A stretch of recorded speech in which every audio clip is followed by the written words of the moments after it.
땅의 모든 권세라는 제목으로 말씀드렸습니다. 우리가 한번 인사할게요. 옆 사람 같이 하시고 앞뒤 사람 같이 하실 때 지난 한 주간 동안 평안하십니까? 인사합니다.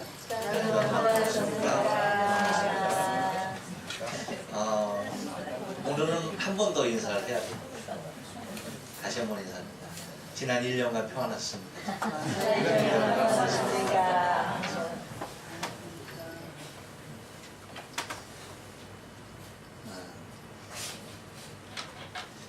사람이 사용할 수 있는 말의 한계가 정해져 있는 느낌이 마구마구 듭니다. 다른 말을 사용하고 싶지만 여전히 같은 표현으로 같은 말을 하게 되는 느낌을 받으면서 인생이 얼마나 작고 허무한가 하는 사실을 새삼 생각하게 됩니다. 무슨 말을 하려느냐? 다른 거 아니죠. 세월이 참 빠르다. 이 말을 우리는 늘 하게 되는 것을 바라보게 됩니다. 이 말밖에는 사실은 적당한 말이 없는 것 같아요. 세월은 참 빠르다. 한 해가 또 이렇게 지나갑니다.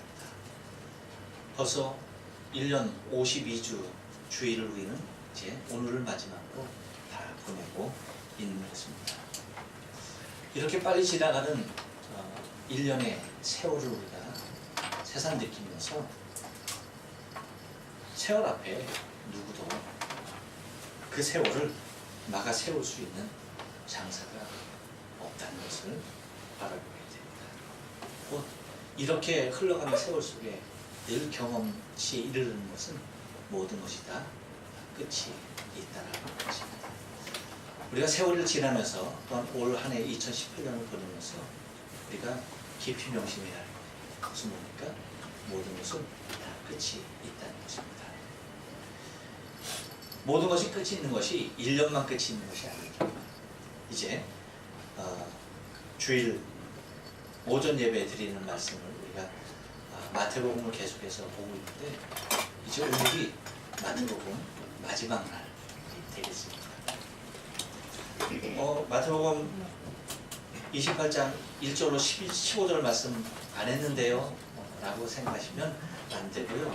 혹시 마태복음 28장 1절로 11절의 말씀을 여러분이 듣고 싶은 분이 있으면 홈페이지에 가셔서 2017년 4월 16일 날 부활절입니다. 2017년 4월 16일 부활절에 1절로 10절에 있는 말씀을 가지고 거기서 나를 보리라 라는 제목으로 여러분에게 말씀드릴 바 있군요. 또 마태복음 28장 11절로 15절 말씀은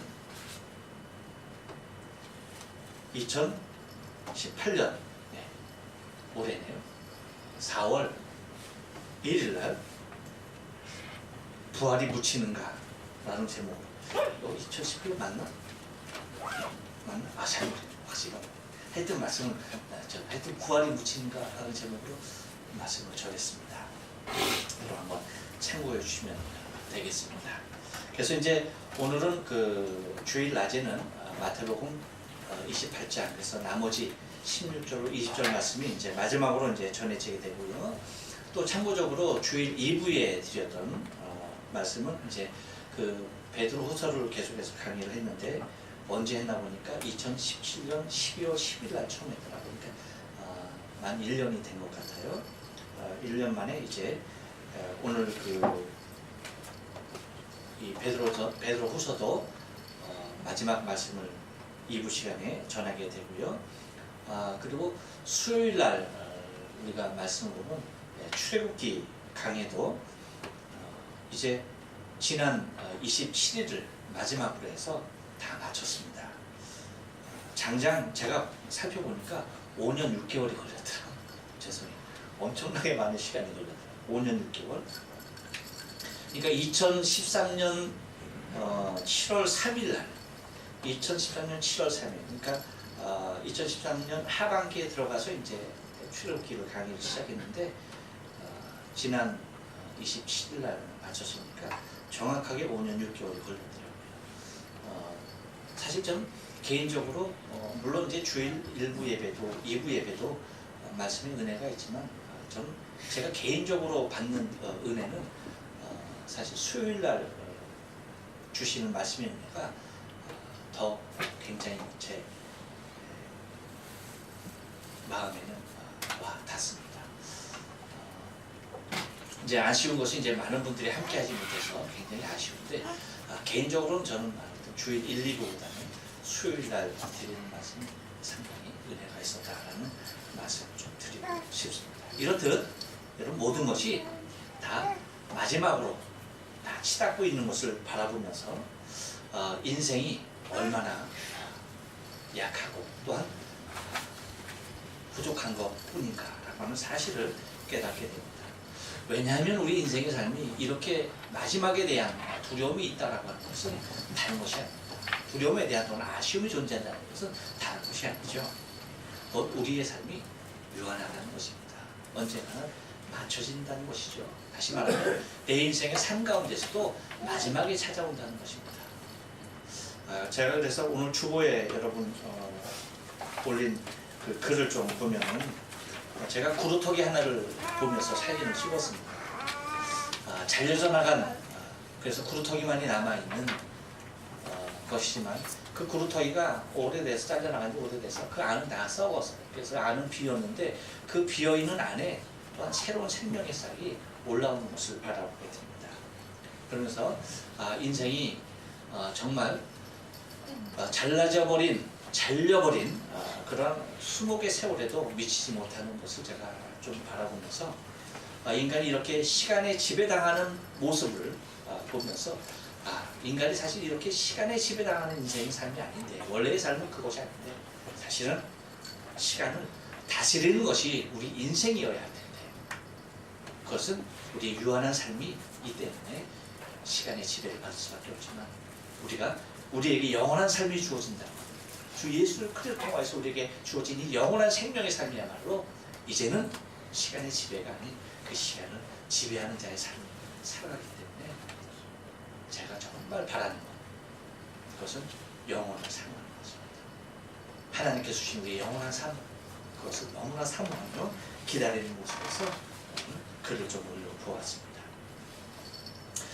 여러분 오늘 본문으로 우리가 이제 한번 돌아가서 생각을 해보면 죽은 지 사흘 만에 부활하신 예수님은 여인들을 통해서 말씀을 하시죠. 제자들에게 가서 이르러라. 곧 내가 너희를 갈릴리에서 보기를 원한다. 너희보다 내가 먼저 갈릴리에 가 있을 것이다. 라고 하면서 여인들에게 제자들에게 전언을 좀 부탁하고 그 후에 갈릴리에서 이제 제자들을 11제자들을 만나게 됩니다.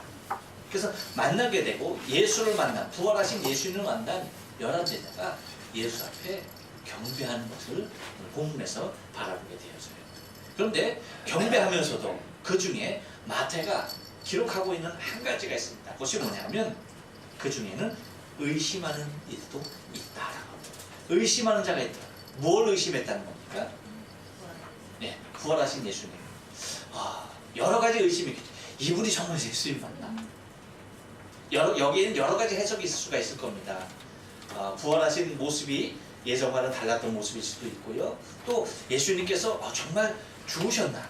많은 사람들이 후소문이 퍼진 것처럼 예수님께서 기절했다가 다시 깨어나신 건 아닐까? 정말 예수님이 죽었다가 이분이 정말 다시 사신 분인가? 뭐 여러 가지 차원에서 의심이 있을 수가 있었을 것입니다. 그런 상황 가운데 주님께서 말씀하시는 말씀이 뭐냐면 하늘과 땅의 모든 권세를 내게 주신 바 되었다 라고 하는 말씀을 하고 계시는 것을 바라보게 됩니다. 그러면서 하늘과 땅의 모든 권세에 대하여서 주님께서 의심하는 제자 아니면 또 믿는 그 제자들을 향해서 말씀을 해주시는 것을 바라보게 됩니다. 여러분 제자들은 어땠어요? 제자들의 입장에서는 오로지 땅의 권세만을 찾고 그것을 갈망했고 그것을 소망했던 사람들입니다. 그러니까 이 땅의 권세만을 탐하면서 하나님께서 세우시는 이스라엘을 꿈꾸면서 소망했던 사람들이 제자들의 모습이었습니다. 그런데 주님께서는 그렇게 이 땅의 권세만으로서 살려고 했던 그들에게 이 땅의 권세뿐만 아니라 무엇까지도 하늘의 권세까지도 내게 주어졌다. 곧 이 땅의 권세뿐만 아니라 하늘의 권세까지도 내게 있다라고 그렇게 선포하고 계신 것을 바라보게 됩니다. 여러분, 우리는 이미 이 땅의 것으로만 심취되어 있었던 제자들의 삶을 통하여서 하늘의 소망이 없이 살았던 삶의 결과가 어떠했는가는 우리가 이미 살펴보았습니다. 이 땅의 소망으로만, 이 땅의 꿈으로만, 이 땅의 야망으로만 살았던 사람들의 삶의 모습이 얼마나 비참하게 무너지는가에 대해서 살펴보았어요. 그래서 지난번에도 여러분에게 말씀드린 대로 자기를 위하는 사람들의 모습들을 볼 때에 그것이 얼마나 추하고 얼마나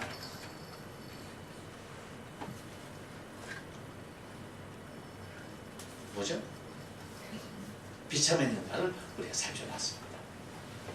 그러니까 오늘 이제 이 땅의 것만을 위한 것이 아니라 우리가 하늘의 것을 소망하면서 하늘의 권세까지도 쥐고 계신 예수 그리스도, 이분을 만나는 제자들의 삶의 모습을 통해서 우리가 좀 같이 은혜를 나누려고 하는 것입니다.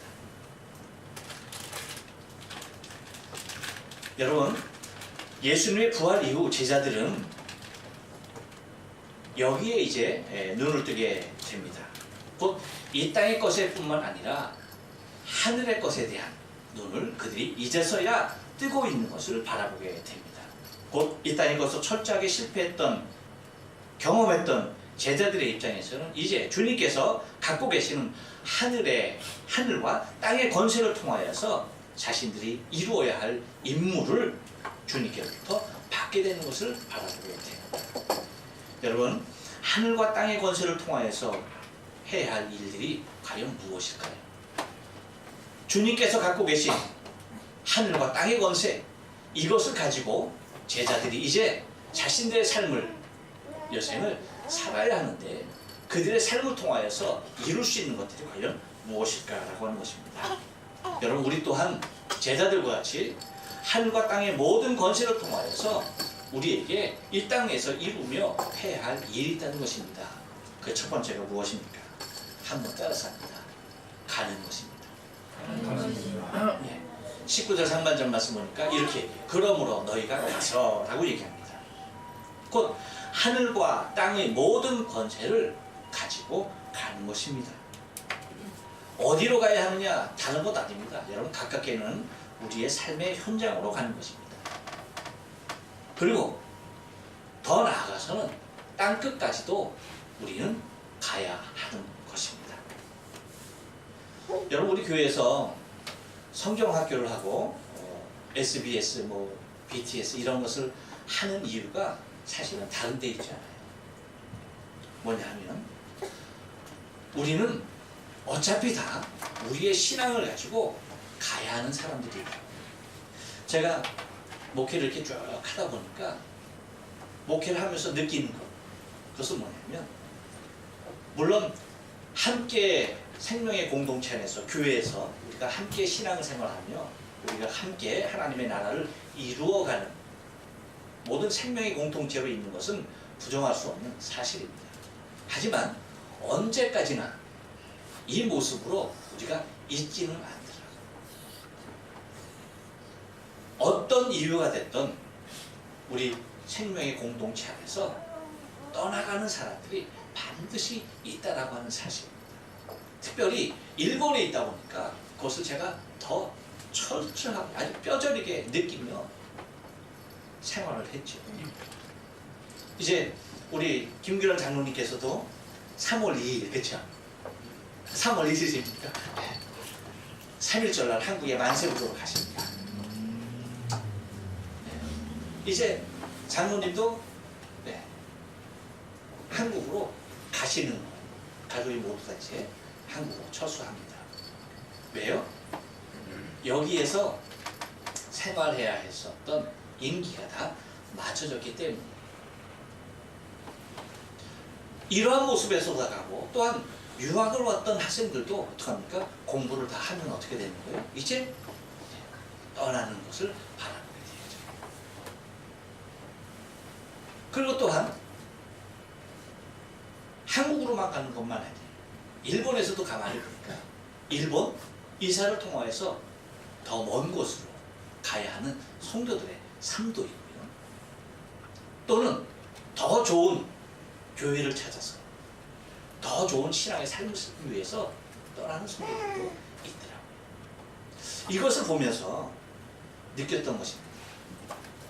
제가 일본에 선교를 하면서 정말 힘이 들고 어려운 여러 가지 환경을 보내면서 생각했던 것은 일본의 많은 사람들이 선교사들이 이제 정말 모든 선교사들이 다 떠난 이 지역에 이 일본 땅에 이제는 뭐예요? 서양 선교사들은 거의 다 떠났습니다. 근데 그 모든 선교사들이 다 포기하고 떠난 이 땅을 이제 한국 선교사들이 들어오고 있는 거예요. 많은 선교사들이 들어올 때에 그들이 겪어야 하는 많은 시행착오들이 제가 겪었던 시행착오들을 그들 또한 많이 겪고 있는 것을 바라보게 되었어요. 그래서 제가 생각했던 것이 뭐냐면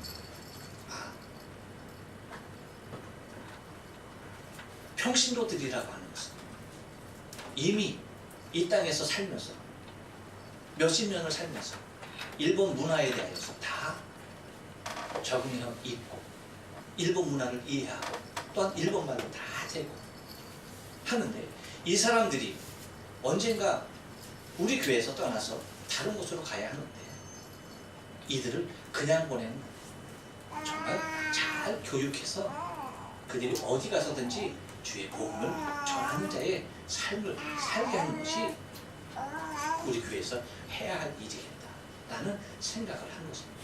그래서 모든 것이 다 가능한데 무엇이 말씀에 대한 좀 더 구체적인 이해와 말씀을 무기로 가지고 나간다고 한다면 더 강한 모습으로서 어디든지 일본 어느 땅에 있든지 아니 세계 어디 어디서든지 가서 주의 말씀을 전하는 자의 삶을 살 수 있겠구나 라고 생각했던 것입니다. 그래서 우리 교회에서 그러한 교육을 통해서 평신도들의 신앙의 삶을 더 한층 정말 평신도 선교사로서 어디든 파송할 수 있는 삶을 살게끔 하는 것입니다. 그래서 지금도 준비하는 많은 우리 평신도 선교사들이 있는데 그들은 언젠가 이제 우리가 꿈꾸는 대로 47개 도도의원에 하나님의 교회를 세우게 될 때에 그들이 직접 가서 하나님의 교회를 세우게 될 그런 아름다운 날들도 꿈꾸고 있는 것입니다. 다시 말하면 무엇입니까 여러분? 우리 모두는 다 부름받은 사람인데 부름받은 사람들의 공통적인 사명이 뭐냐? 그것은 가야 한다는 것입니다. 곧 나의 삶의 현장으로 가야 하고 궁극적으로 땅끝까지 가야 한다는 것입니다. 그래서 주님께서 제자들에게 부활하셔서 만난 그 11제자를 향해서 말씀하신 것이 뭡니까? 가라는 것입니다. 너희는 가라. 그러므로 너희는 가서 라고 그렇게 말씀하고 있는 것입니다. 곧 하늘과 땅의 모든 권세를 통하여 우리가 해야 할 것, 그것은 언제든지 가야 한다는 것입니다. 또 하나 하늘과 모든 땅과 모든 권세를 통하여서 해야 할 것이 뭐냐? 따라서 합니다. 제자 삼는 것입니다. 네, 여러분 19절 중반절을 보니까 이렇게 얘기해요. 모든 족속으로 제자를 삼아라 라고 그렇게 말하고 있습니다. 여러분 예수님께서는 12제자를 만드셨어요. 12제자를 세우셨죠. 물론 그 중에는 실패하는 제자도 있습니다. 예수님께서도 실패하는 제자가 있었어요. 하물며 여러분 사람이 하는 일에 어떻게 실패라는 것이 없을 수 있겠습니까? 있는 것이죠. 그런데 실패가 있고 없고를 떠나서 중요한 것은 뭐냐면 그럼에도 불구하고 제자를 삼는 것이 중요하다는 거예요. 우리는 모두가 다 제자 삼는 모습이 있어야 하는 것입니다. 주님께서 나를 불러 제자 삼으셨듯이 당신의 제자 삼으셨듯이 또한 나 또한 제자 삼는 나의 제자가 있어야 한다는 것입니다. 이유가 뭡니까? 그것은 똑같은 자들의 똑같은 폼을 가진 자들의 생산에 있다는 걸 하는 것이죠. 곧 주님께서 12제자를 세우셨던 것은 당신이 하셔야 할 그 일들을 열두 제자를 통하여서 했던 것이죠. 곧 당신의 생각을 가지고, 당신의 마음을 가지고, 당신의 뜻을 가지고, 당신의 사상을 가지고 주의 복음을 전하려고 했던 그 열두 제자가 세워졌고, 그 열두 제자를 통하여서 어떻게까지 된 것입니까? 지금 우리에게까지 이 복음이 왔다는 사실이죠.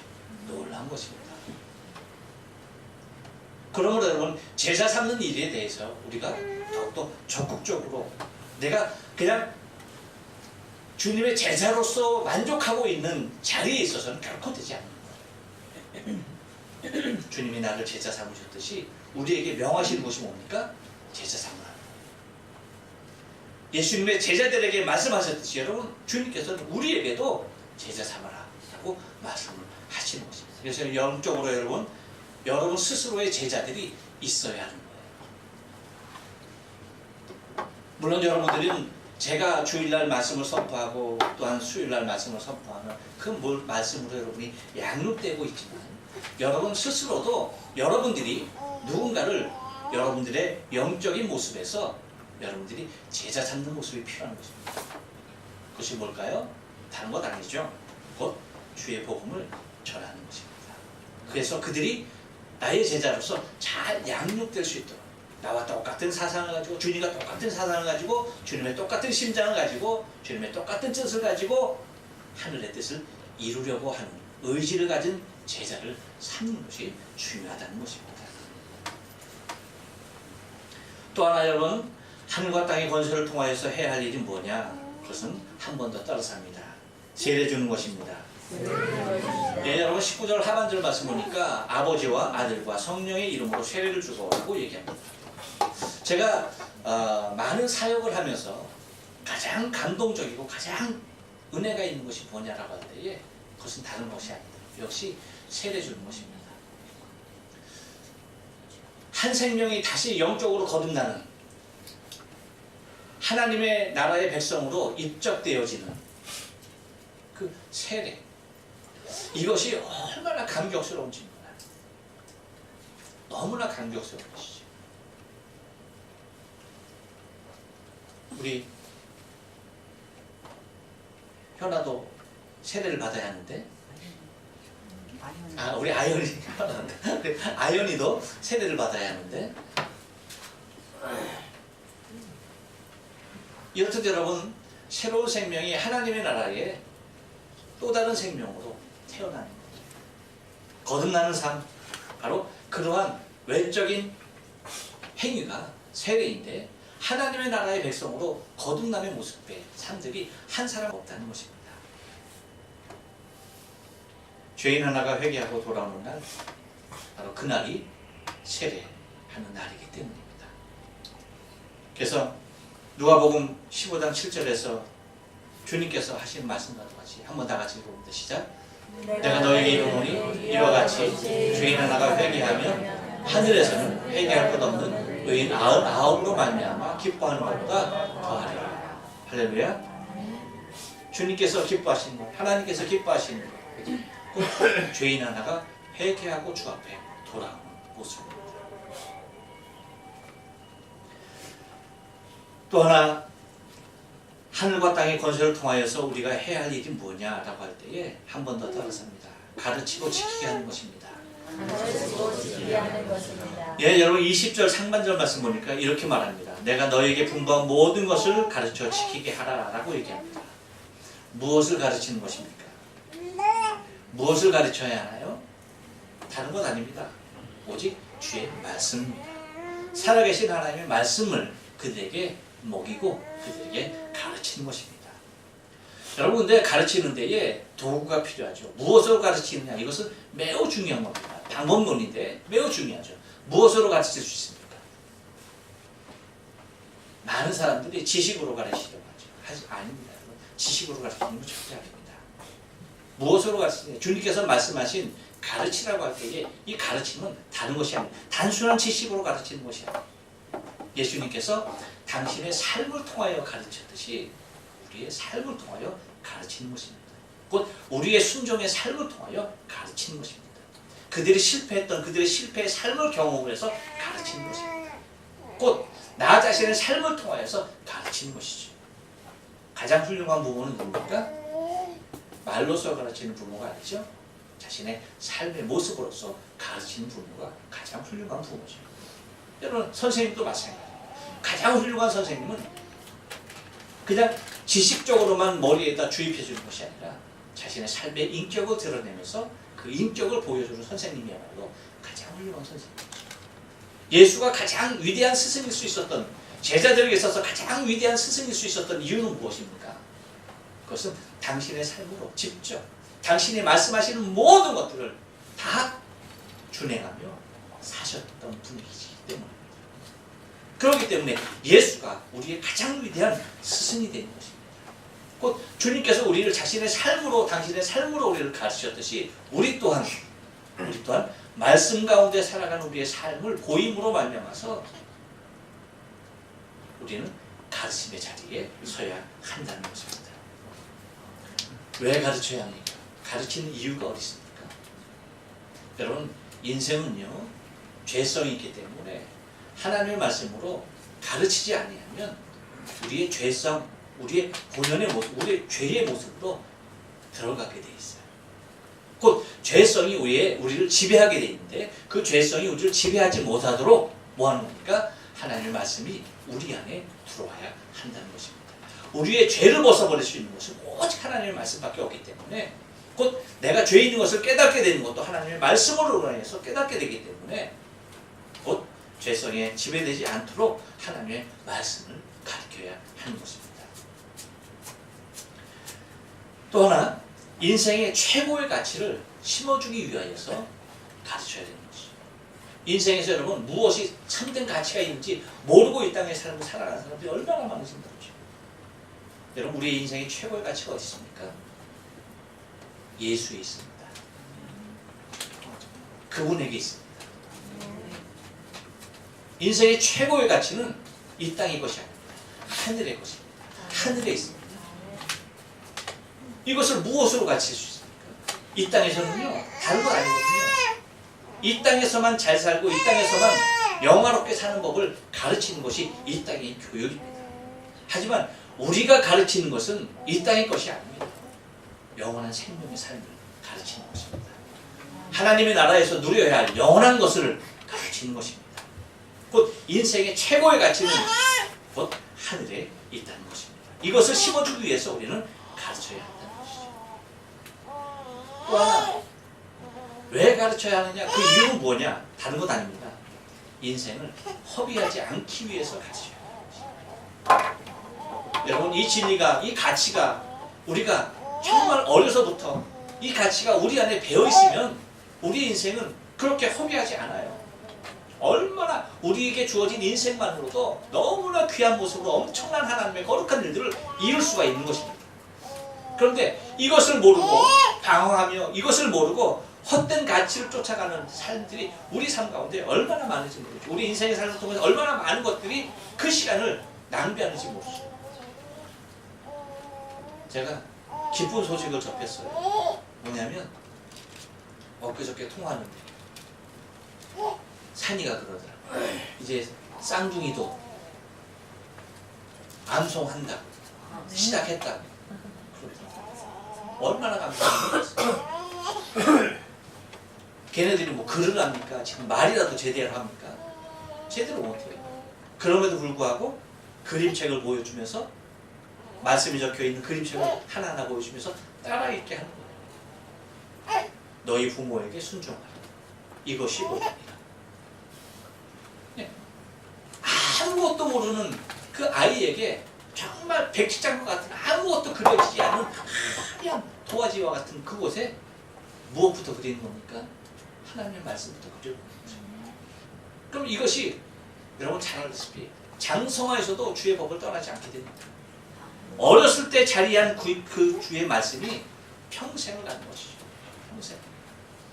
그러니까 우리가 우리 인생의 삶을 헛되이 낭비하지 아니하고 정말 온전한 모습에서 우리 인생 전적인 모습에서 하나님의 거룩한 영광을 위하여 주의 나라를 세우는 곳에 우리 인생이 투여된다고 하면 여러분 이것만큼 값지고 이것만큼 보람있고 이것만큼 영광스러운 일이 어디 있느냐는 거죠. 그러니까 우리의 인생을 헛되이 허비되지 않게 하기 위하여서 이것을 우리는 가르치는 것입니다. 여러분, 아는 것의 궁극적인 적용은, 목적은 어디 있습니까? 적용이 있죠. 아는 것에 그치면 결코 되지 않는 거죠. 우리가 왜 알아야 하느냐? 그대로 적용하기 위해서 아는 것이 중요합니다. 그래서 뭐 하는 겁니까? 가르치는 것은 그대로의 삶을 살아가게 하는 데 있다라고 하는 거죠. 즉 그것이 뭡니까? 그것이 오늘 성경에서 지키는 것이라고 표현하고 있습니다. 가르치는 것 이상 무엇이 중요하다? 지키는 것이 중요하다. 가르침을 받았으면 그대로 살아내는 것이 중요하다는 것입니다. 그래서 여러분, 고린도전서 15장 2절 말씀 보니까 이렇게 얘기해요.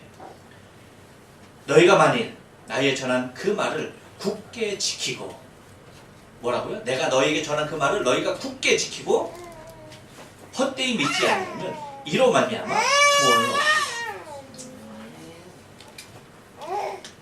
바울이 얘기하는 것입니다. 곧 가르친 것에 대하여서 굳게 지키는 것. 그러면 이 지킴이 무엇을 이룬다? 궁극적으로 구원을 이룬다. 할렐루야. 그렇습니다, 여러분.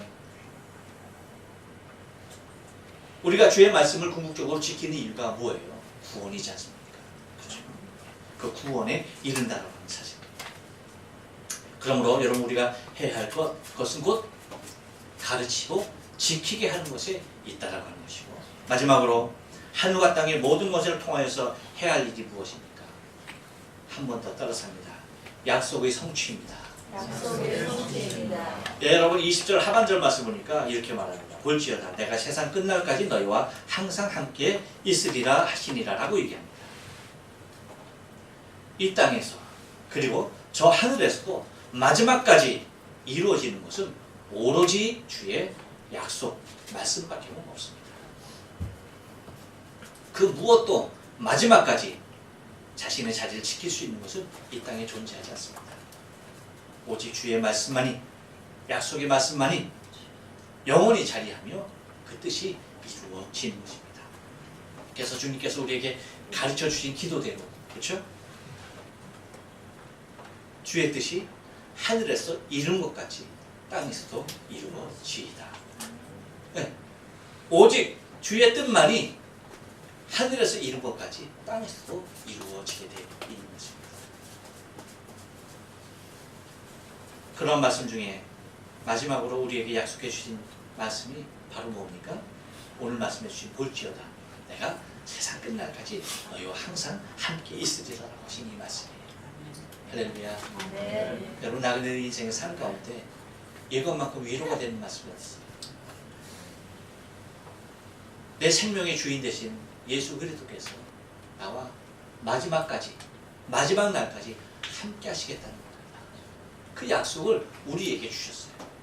곧 하늘에 그리고 땅에 모든 권세를 가지신 그분께서 약속해 주신 이 약속의 말씀입니다. 마지막 제자들을 만나시면서 하신 그 말씀이 내가 너희와 항상 함께 있으리라고 하신 말씀입니다. 여러분, 우리가 이 땅에 이루어지는 삶은 오직 주의 말씀밖에 없는 것을 우리는 믿습니다. 그 약속이 우리가 주님 만나는 그날까지 주님께서 성실하게 그 약속을 이행하시면서 마지막 말씀하신 볼지어다 내가 세상 끝날까지 너희와 항상 함께 있으리라 라고 하신 이 말씀이 저와 여러분의 삶을 통하여서 끝까지 경험되어지는 삶이 되어지길 주의 거룩한 이름으로 축원합니다. 아멘. 기도하십니다.